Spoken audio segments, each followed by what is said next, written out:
യോശുവയുടെ പുസ്തകം അധ്യായം 1 വാക്യം 9. നിന്റെ ദൈവമായ യഹോവ നീ പോകുന്നിടത്തൊക്കെയും നിന്നോടുകൂടെ ഉള്ളതുകൊണ്ട് ഉറപ്പും ധൈര്യവുമുള്ളവനായിരിക്കാം. ഭയപ്പെടരുത്, ഭ്രമിക്കുകയുമരുത്.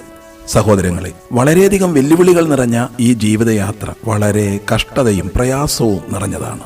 ദുഃഖവും നിരാശയും ഭയപ്പാടുമൊക്കെയായി അനേകം മനുഷ്യർ നാളുകൾ തള്ളി നീക്കുന്നു. എന്നാൽ ഈ പ്രതികൂലതകളുടെ മധ്യത്തിലും നാം ഉറപ്പും ധൈര്യവും ഉള്ളവരായിരിക്കാൻ ദൈവം നമ്മെക്കുറിച്ച് ആഗ്രഹിക്കുന്നു. എങ്ങനെ ഇത്തരം സാഹചര്യങ്ങളിൽ ഉറപ്പും ധൈര്യവും ഉള്ളവരായിരിക്കുവാൻ സാധിക്കും? നമ്മുടെ ശക്തിയുടെ ഉറവിടമായി കർത്താവായ യേശുവിനെ വിശ്വസിക്കുക, അവനെ മാത്രം ആശ്രയിക്കുക. താൻ സർവജ്ഞാനിയായതിനാൽ നാം നേരിടുന്ന എല്ലാ പ്രശ്നങ്ങൾക്കും പ്രതിസന്ധികൾക്കുമുള്ള പരിഹാരം തന്റെ പക്കലുണ്ട്. താൻ സർവശക്തനായിരിക്കയാൽ നാം നേരിടുന്ന വെല്ലുവിളികൾ അതിജീവിക്കുവാനുള്ള ബലവും ശക്തിയും നമുക്ക് നൽകാൻ തനിക്ക് സാധിക്കും. അതുകൊണ്ട് യേശു ക്രിസ്തുവിലേക്ക് തിരിയുക, അവനെ കേട്ടനുസരിക്കുക. തീർച്ചയായും താങ്കൾ ശക്തനായി തീരും. തന്റെ സാന്നിധ്യം താങ്കൾക്ക് അനുഭവിക്കുവാനും സാധിക്കും. ഈ ജീവിതയാത്രയിൽ നമുക്കെതിരെ വീശിയടിക്കുന്ന കൊടുങ്കാറ്റുകളെ അതിജീവിക്കാൻ ആവശ്യമായ ധൈര്യത്തിന്റെ ഉറവിടം അവന്റെ സാന്നിധ്യമാണ്.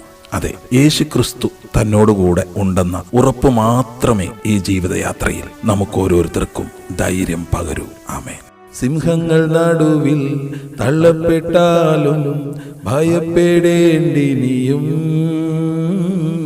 തീച്ചുള നിന്നെ മൂടിയെന്നാലും ഭയപ്പെടേണ്ടി നീയും, കൺമണി പോൽ നിന്നെ കാക്കുന്ന ദൈവം തന്നുള്ളം കയ്യിൽ വഹിച്ചിടും നിന്നെ.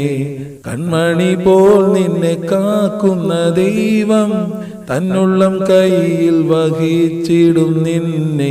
ഭയപ്പെടേണ്ട, ഇനി ഭയപ്പെടേണ്ട, ഇമ്മാനുവേൽ നിന്റെ കൂടെയുണ്ട്.